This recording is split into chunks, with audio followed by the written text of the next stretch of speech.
ಯಾವ ಮನೆಯಲ್ಲಿ ತಮಿಳುನಾಡಿನ ಇತಿಹಾಸವನ್ನೇ ಬದಲಾಯಿಸಿದ ಅಮ್ಮ ಜಯಲಲಿತಾ ವಾಸವಿದ್ದರು?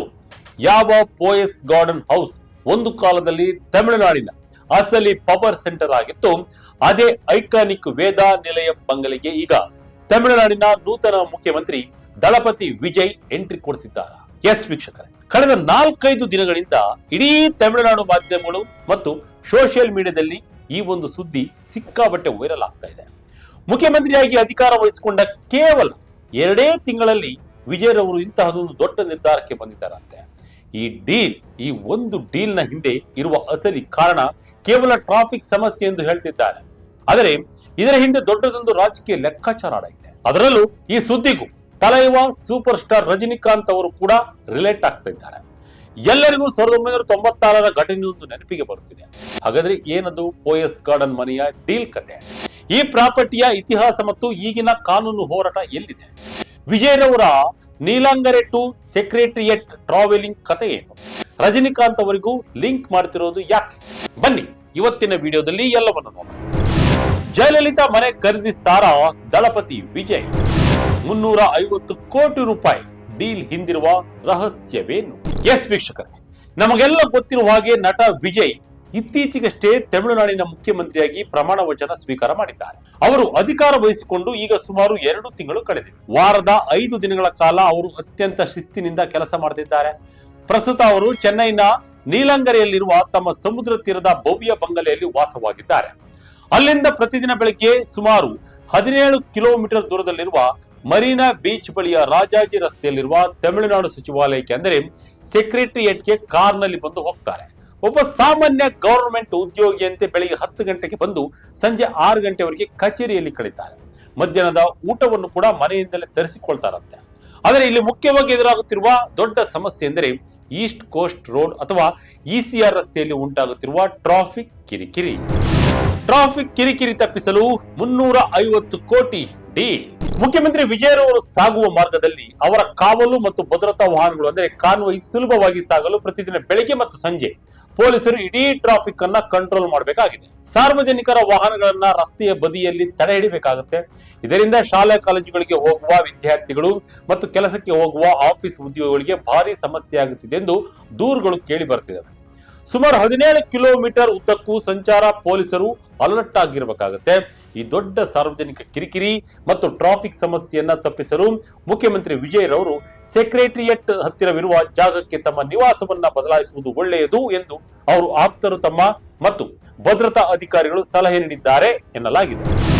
ನೀಲಾಂಗೆರೆ ಟು ಸೆಕ್ರೆಟರಿಯೇಟ್ ಟ್ರಾಫಿಕ್ ಕಿರಿಕಿರಿ ನಿವಾಸ ಬದಲಾಯಿಸಲು ಸಿಎಂಗೆ ಅಧಿಕಾರಿಗಳ ಸಲಹೆ. ಮೊದಲಿಗೆ ವಿಜಯ್ ರವರು ಗ್ರೀನ್ ವೇಸ್ ರಸ್ತೆಯಲ್ಲಿರುವ ಸರ್ಕಾರಿ ಬಂಗಲೆ ಅಥವಾ ಮಾಜಿ ಸಚಿವರು ಖಾಲಿ ಮಾಡಿದ ಮನೆಗಳಲ್ಲಿ ಯಾವುದಾದರೂ ಒಂದಕ್ಕೆ ಶಿಫ್ಟ್ ಆಗಬಹುದು ಎಂಬ ಚರ್ಚೆಗಳು ನಡೆದಿವೆ.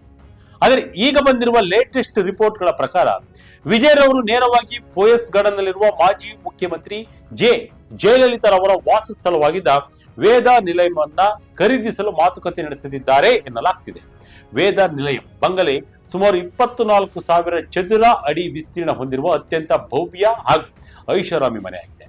ಜಯಲಲಿತಾ ರವರು ಸುಮಾರು 30 ವರ್ಷಗಳಿಗೂ ಹೆಚ್ಚು ಕಾಲ ಇದೇ ಮನೆಯಲ್ಲಿ ವಾಸವಿದ್ದರು. ಈ ಮನೆಯ ಅಂದಾಜು ಬೆಲೆ ಈಗ ಬರೋಬ್ಬರಿ 350 ಕೋಟಿ ರೂಪಾಯಿ ಎಂದು ಹೇಳಲಾಗ್ತಾ ಇದೆ. ಜಯಲಲಿತಾ ರವರ ನಿಧನದ ನಂತರ ಈ ಮನೆಯ ಮಾಲೀಕತ್ವಕ್ಕಾಗಿ ಕಾನೂನು ಹೋರಾಟ ನಡೆದಿತ್ತು. ಅಂತಿಮವಾಗಿ ಮದ್ರಾಸ್ ಹೈಕೋರ್ಟ್ ಜಯಲಲಿತಾ ರವರ ಕಾನೂನುಬದ್ಧ ವಾರಸುದಾರರಾದ ಅವರ ಅಣ್ಣನ ಮಗಳು ದೀಪಾ ಹಾಗೂ ಮಗ ದೀಪಕ್ ರವರಿಗೆ ಈ ಆಸ್ತಿಯನ್ನ ಹಸ್ತಾಂತರ ಮಾಡಿದೆ. ಈಗ ವಿಜಯ್ ರವರ ಕಡೆಯವರು ದೀಪಾ ಅವರೊಂದಿಗೆ ಈ ಪ್ರಾಪರ್ಟಿಯ ಖರೀದಿ ಬಗ್ಗೆ ಆರಂಭಿಕ ಸುತ್ತಿನ ಮಾತುಕತೆ ನಡೆಸುತ್ತಿದ್ದಾರೆ ಎಂಬ ರಿಪೋರ್ಟ್ಗಳು ಕೇಳಿ ಬರ್ತಿದೆ. ಒಂದು ವೇಳೆ ಈ ಮಾತುಕತೆ ಸಕ್ಸಸ್ ಆದ್ರೆ ವಿಜಯ್ ರವರು ಶೀಘ್ರದಲ್ಲೇ ಈ ಮನೆಯನ್ನ ಖರೀದಿಸಿ ಅಲ್ಲಿಗೆ ಶಿಫ್ಟ್ ಆಗಲಿದ್ದಾರೆ. ಇದರಿಂದ ಸೆಕ್ರೆಟರಿಯೇಟ್ಗೆ ಇರುವ ದೂರ ಕೇವಲ 6ರಿಂದ 8 ಕಿಲೋಮೀಟರ್ಗೆ ಕಡಿಮೆ ಆಗುತ್ತದೆ ಮತ್ತು ಸಾರ್ವಜನಿಕ ಟ್ರಾಫಿಕ್ ಕಿರಿಕಿರಿ ಕೂಡ ತಪ್ಪುತ್ತದೆ. ವೇದಾ ನಿಲಯಂ ಖರೀದಿಗೆ ವಿಜಯ್ ಪ್ಲಾನ್. 24,000 ಚದರ ಅಡಿ ಬಂಗಲೆ, ಕೋಟಿ ಬೆಲೆ. ಆದರೆ ವೀಕ್ಷಕರೇ, ಈ ಸುದ್ದಿ ಕೇಳಲು ಎಷ್ಟು ರೋಮಾಂಚನಕಾರಿಯಾಗಿದೆಯೋ ಅಷ್ಟು ಕಾನೂನು ತೊಡಕುಗಳು ಕೂಡ ಇಲ್ಲಿವೆ. ಜಯಲಲಿತಾ ರವರ ನಿಧನದ ಬಳಿಕ ಈ ಪ್ರಾಪರ್ಟಿಗೆ ಸಂಬಂಧಿಸಿದಂತೆ ಹಲವು ತೆರಿಗೆ ಸಮಸ್ಯೆಗಳು ಇನ್ನೂ ಬಗೆಹರಿದಿಲ್ಲ. ಇನ್ಕಮ್ ಟ್ಯಾಕ್ಸ್ ಇಲಾಖೆಯು ಜಯಲಲಿತಾರವರಿಂದ ಬರಬೇಕಾದ ಸುಮಾರು 13.69 ಕೋಟಿ ರೂಪಾಯಿ ಬಾಕಿ ತೆರಿಗೆಯನ್ನ ವಸೂಲಿ ಮಾಡಲು ಈ ಪ್ರಾಪರ್ಟಿಯನ್ನ ಹರಾಜು ಮಾಡಲು ಮುಂದಾಗಿದೆ ಎಂಬ ರಿಪೋರ್ಟ್ಗಳಿವೆ. ಇದರ ಜೊತೆಗೆ ಸ್ಥಳೀಯ ಮುನ್ಸಿಪಲ್ ಕಾರ್ಪೊರೇಷನ್ ತೆರಿಗೆಗಳು ಕೂಡ ಬಾಕಿ ಉಳಿದಿವೆ ಎನ್ನಲಾಗ್ತಿದೆ. ದೀಪಾ ಮತ್ತು ದೀಪಕ್ ರವರು ಇಷ್ಟೊಂದು ದೊಡ್ಡ ಆಸ್ತಿಯನ್ನ ತಾವೇ ಸ್ವತಃ ನಿರ್ವಹಿಸುವುದು ಕಷ್ಟ ಎನ್ನುವ ಕಾರಣಕ್ಕೆ ಇದನ್ನ ಮಾರಾಟ ಮಾಡಲು ಬಯಸುತ್ತಿದ್ದಾರೆ. ಆದರೆ ಐಟಿ ಇಲಾಖೆ ಮತ್ತು ಇತರ ಸರ್ಕಾರಿ ಸಂಸ್ಥೆಗಳಿಗೆ ಪಾವತಿಸಬೇಕಾದ ತೆರಿಗೆಗಳು ಪೂರ್ಣವಾಗಿ ಕ್ಲಿಯರ್ ಆದ ನಂತರವಷ್ಟೇ ಈ ಆಸ್ತಿಯನ್ನ ಅಧಿಕೃತವಾಗಿ ಮತ್ತೊಬ್ಬರಿಗೆ ಮಾರಾಟ ಮಾಡಲು ಸಾಧ್ಯವಾಗುತ್ತದೆ. ಸದ್ಯದ ಪರಿಸ್ಥಿತಿಯಲ್ಲಿ ವಿಜಯರವರು ತಮಿಳುನಾಡಿನ ಮುಖ್ಯಮಂತ್ರಿ ಆಗಿರುವುದರಿಂದ ಮತ್ತು ಅವರ ಕೈಯಲ್ಲೇ ಬಹುತೇಕ ಆಡಳಿತ ಇರುವುದರಿಂದ ಈ ಕಾನೂನು ಸಮಸ್ಯೆಗಳನ್ನ ಕಾನೂನಿನ ಚೌಕಟ್ಟಿನಲ್ಲಿ ಶೀಘ್ರವಾಗಿ ಬಗೆಹರಿಸಿಕೊಂಡು ಡೀಲ್ ಮುಗಿಸುವ ವಿಶ್ವಾಸ ಹೊಂದಿದ್ದಾರೆ ಎಂದು ಕೆಲವು ಮೂಲಗಳು ತಿಳಿಸುತ್ತವೆ.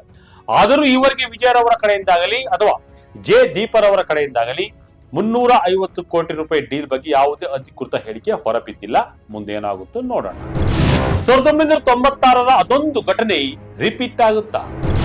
ರಜನಿಕಾಂತ್ಗೆ ಲಿಂಕ್ ಆದ ಆ ಘಟನೆ ಏನು ನಿಮಗೆ ಗೊತ್ತಿರಲಿ. ಪೋಯಿಸ್ ಗಾರ್ಡನ್ ಈಗಾಗಲೇ ಸೂಪರ್ ಸ್ಟಾರ್ ರಜನಿಕಾಂತ್, ಶಶಿಕಲಾ ಹಾಗೂ ಧನುಷ್ ರವರಂತಹ ದೇಶದ ಅತ್ಯಂತ ಪ್ರಸಿದ್ಧ ಗಣ್ಯರು ವಾಸಿಸುವ ಹೈ ಪ್ರೊಫೈಲ್ ಮತ್ತು ವಿವಿಐಪಿ ಏರಿಯಾ ಆಗಿದೆ. ಒಂದು ವೇಳೆ ಮುಖ್ಯಮಂತ್ರಿ ವಿಜಯ್ ಕೂಡ ಇಲ್ಲಿಗೆ ಬಂದರೆ ಈ ಏರಿಯಾದ ಸ್ಟಾರ್ ವ್ಯಾಲ್ಯೂ ಮತ್ತಷ್ಟು ಹೆಚ್ಚಾಗುವುದಂತೂ ಗ್ಯಾರಂಟಿ. ಆದರೆ ರಾಜಕೀಯವಾಗಿ ಮತ್ತು ಇತಿಹಾಸ ದೃಷ್ಟಿಯಿಂದ ಇಲ್ಲಿ ಒಂದು ಇಂಟ್ರೆಸ್ಟಿಂಗ್ ವಿಚಾರನೂ ಕೂಡ ಇದೆ. ಫ್ಲಾಶ್ ಬ್ಯಾಕ್ ನೋಡೋದಾದ್ರೆ 1996ರಲ್ಲಿ ಜಯಲಲಿತಾರವರು ಸಿಎಂ ಆಗಿದ್ದಾಗ ಪೋಯಸ್ ಗಾರ್ಡನ್ ಏರಿಯಾದಲ್ಲಿ ಸೆಕ್ಯೂರಿಟಿ ರೀಸನ್ ಇಂದ ನಟ ತಲೈವಾ ರಜನಿಕಾಂತ್ ರವರ ಕಾರನ್ನ ತಡೆ ಹಿಡಿಯಲಾಗಿತ್ತು. ಇದು ರಜನಿಕಾಂತ್ ರವರಿಗೆ ಅಸಮಾಧಾನವನ್ನು ತಂದಿತ್ತು ಮತ್ತು ಇದೇ ಘಟನೆ ಜಯಲಲಿತಾ ವಿರುದ್ಧ ರಜನಿಕಾಂತ್ ರವರು ರಾಜಕೀಯ ಹೇಳಿಕೆ ನೀಡಲು ಪ್ರೇರಣೆಯಾಯಿತು ಎಂದು ಈಗಲೂ ಇತಿಹಾಸ ನೆನಪಿಸುತ್ತೆ. ಅದರ ನಂತರ ತಮಿಳುನಾಡು ರಾಜಕೀಯವೇ ಬದಲಾಗಿತ್ತು. ಇನ್ನು ಇತ್ತೀಚಿನ ದಿನಗಳಲ್ಲಿ ವಿಜಯ್ ಮತ್ತು ರಜನಿಕಾಂತ್ ರವರ ನಡುವೆ ಎಲ್ಲವೂ ಸರಿಯಿಲ್ಲ. ಇಬ್ಬರ ಮಧ್ಯೆ ಒಂದು ಸ್ಮಾಲ್ ಕೋಲ್ಡ್ ವಾರ್ ಕೂಡ ನಡೀತಿದೆ ಎಂಬ ಟಾಕ್ ಕೂಡ ಜೋರಾಗಿದೆ. ವಿಜಯ್ ರವರ ಮುಖ್ಯಮಂತ್ರಿ ಪದವಿಯ ಗ್ರ್ಯಾಂಡ್ ಇವೆಂಟ್ಗೆ ರಜನಿಕಾಂತ್ ಬರಲಿಲ್ಲ, ಶುಭಾಶಯವನ್ನು ತಿಳಿಸಲಿಲ್ಲ ಎಂಬ ಚರ್ಚೆಗಳು ನಡೆದಿದ್ದವು. ರಜನಿಕಾಂತ್ ರವರು ಸುದ್ದಿಗೋಷ್ಠಿ ನಡೆಸಿ ಇದಕ್ಕೆ ಸ್ಪಷ್ಟನೆ ನೀಡಿದ್ದರೂ ವಿವಾದಗಳು ಪೂರ್ತಿಯಾಗಿ ತಣ್ಣಗಾಗಿಲ್ಲ.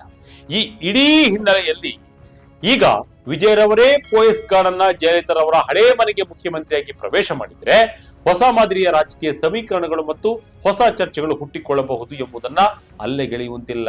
ಮತ್ತೆ 1996ರ ಘಟನೆ ಮರುಕಳಿಸುತ್ತಾ ಎಂಬುದನ್ನ ನೋಡಬೇಕಿದೆ. ರಜನಿಕಾಂತ್, ಶಶಿಕಲಾ ನೆರೆಮನೆಯಲ್ಲಿ ವಿಜಯ್, ಪೋಯಸ್ ಗಾರ್ಡನ್ ನಲ್ಲಿ ಮತ್ತೆ ಹಳೆ ಇತಿಹಾಸ ಶುರು. ಇನ್ನು ಜಯಲಲಿತಾರವರ ಆಸ್ತಿಯನ್ನು ನೋಡಿದ್ರೆ ಅವರು ತಮ್ಮ ಜೀವಿತಾವಧಿಯಲ್ಲಿ ವಿವಿಧ ರಿಯಲ್ ಎಸ್ಟೇಟ್ ಆಸ್ತಿಗಳನ್ನು ಹೊಂದಿದರು. ಇವುಗಳನ್ನು ಅವರು ಯಾವುದೇ ಉಯಿಲು ಬರೆಯದೆ ತಮ್ಮ ಕಾನೂನುಬದ್ಧ ವಾರಸುದಾರರಾದ ಜೆ ದೀಪಾ ಮತ್ತು ಜೆ ದೀಪಕ್ ರವರಿಗೆ ಬಿಟ್ಟು ಹೋಗಿದ್ದಾರೆ. ಇವರ ಆಸ್ತಿಗಳಲ್ಲಿ ಅತ್ಯಂತ ಪ್ರಮುಖವಾದದ್ದು ಚೆನ್ನೈನ ಪ್ರತಿಷ್ಠಿತ ಪೋಯಸ್ ಗಾರ್ಡನ್ ನಲ್ಲಿರುವ ಸುಮಾರು 24,000 ಚದರ ಅಡಿ ವಿಸ್ತೀರ್ಣದ ವಸತಿ ಬಂಗಲೆಯಾದ ವೇದಾ ನಿಲಯಂ ಆಗಿದೆ. ಇದರೊಂದಿಗೆ ನೀಲಗಿರಿಯಲ್ಲಿರುವ ಬರೋಬ್ಬರಿ 900 ಎಕರೆಗೂ ಹೆಚ್ಚು ವಿಸ್ತೀರ್ಣದ ವಿಶಾಲವಾದ ಕೋಡನ ಟೀ ಎಸ್ಟೇಟ್ ಕೂಡ ಇವರ ದೊಡ್ಡ ಆಸ್ತಿಯಾಗಿದ್ದು, ಇದರಲ್ಲಿ ಖಾಸಗಿ ಬಂಗಲೆ, ಸಭಾಂಗಣ ಮತ್ತು ಹೆಲಿಪ್ಯಾಡ್ ಸೇರಿ ಇದರಲ್ಲದೆ ಹೈದರಾಬಾದ್ನ ಶ್ರೀನಗರ ಕಾಲೋನಿಯಲ್ಲಿರುವ 4 ಅಂತಸ್ತಿನ ಕಟ್ಟಡ, ಸಿರುತ್ತಾ ಊರಿನಲ್ಲಿರುವ ಫಾರ್ಮ್ ಹೌಸ್, ತೆಲಂಗಾಣ ಮತ್ತು ತಮಿಳುನಾಡಿನಲ್ಲಿರುವ ಕೃಷಿ ಭೂಮಿ ಹಾಗೂ ಶ್ರೀ ಜಯ ಪಬ್ಲಿಕೇಶನ್ಸ್ ಮತ್ತು ಶಶಿ ಎಂಟರ್ಪ್ರೈಸಸ್ ನಂತಹ ವಾಣಿಜ್ಯ ಸಂಸ್ಥೆಗಳ ಪಾಲುದಾರಿಕೆಗಳು ಜಯಲಲಿತಾರವರ ಒಡೆತನದಲ್ಲಿ ಇದ್ದವು. ಈಗ ಅದರಲ್ಲಿ ಜಯಲಲಿತಾರವರ ವೇದಾ ನಿಲಯ ಸುದ್ದಿಗೆ ಬಂದಿದ್ದು ವಿಜಯರವರು ಖರೀದಿಸ್ತಾರಾ ನೋಡಬೇಕಿದೆ. ಒಟ್ಟಿನಲ್ಲಿ ಜಯಲಲಿತಾರವರ ವೇದಾ ನಿಲಯಂ ಮನೆ ಕೇವಲ ಒಂದು ಪ್ರಾಪರ್ಟಿ ಅಲ್ಲ, ಅದು ತಮಿಳುನಾಡಿನ ಪ್ರಬಲ ರಾಜಕೀಯ ಶಕ್ತಿಯ ಸಂಕೇತ. ಮುಖ್ಯಮಂತ್ರಿ ವಿಜಯರವರು ಈ ಜಾಗಕ್ಕೆ ಶಿಫ್ಟ್ ಆದರೆ ಅದು ಕೇವಲ ಇಸಿಆರ್ ರಸ್ತೆಯ ಟ್ರಾಫಿಕ್ ಸಮಸ್ಯೆಗೆ ಪರಿಹಾರ ನೀಡುತ್ತದೆಯೋ ಅಥವಾ ಅವರಿಗೆ ಮತ್ತೊಂದು ರಾಜಕೀಯ ವರ್ಚಸ್ಸನ್ನ ತಂದು ಕೊಡುತ್ತದೆಯೋ ಎಂಬುದನ್ನ ಕಾಲವೇ ನಿರ್ಧರಿಸಬೇಕು. ಸದ್ಯಕ್ಕಂತೂ ಈ 350 ಕೋಟಿ ರೂಪಾಯಿ ಮನೆ ಖರೀದಿ ಸುದ್ದಿಗೆ ಯಾವುದೇ ಅಫಿಷಿಯಲ್ ಕನ್ಫರ್ಮೇಶನ್ ಸಿಕ್ಕಿಲ್ಲ. ದಳಪತಿ ವಿಜಯರವರು ಪೋಯಸ್ ಗಾರ್ಡನ್ ನಲ್ಲಿರುವ ಅಮ್ಮ ಜಯಲಲಿತಾರವರ ಭವ್ಯ ನಿವಾಸವನ್ನ ಖರೀದಿಸಿ ಅಲ್ಲಿಗೆ ಹೋಗುವುದು ಸರಿಯಾದ ನಿರ್ಧಾರವೇ? ಮತ್ತು ರಜನಿಕಾಂತ್ ರವರ ನೆರೆಮನೆಗೆ ವಿಜಯರವರು ಮುಖ್ಯಮಂತ್ರಿಯಾಗಿ ಶಿಫ್ಟ್ ಆದರೆ ರಾಜಕೀಯವಾಗಿ ಇನ್ನು ಏನೆಲ್ಲ ಬದಲಾವಣೆಗಳಾಗಬಹುದು? ನಿಮ್ಮ ಅನಿಸಿಕೆಯನ್ನ ಕಮೆಂಟ್ ಮೂಲಕ ತಿಳಿಸಿ. ಇದಾಗಿತ್ತು ಈ ಕ್ಷಣದ ಅಪ್ಡೇಟ್. ಇದೇ ರೀತಿಯ ಅಪ್ಡೇಟ್ಗಳಿಗಾಗಿ Vijaya Karnataka website, YouTube page, Facebook page follow ಮಾಡ್ತಾ ಇರಿ. ಧನ್ಯವಾದಗಳು.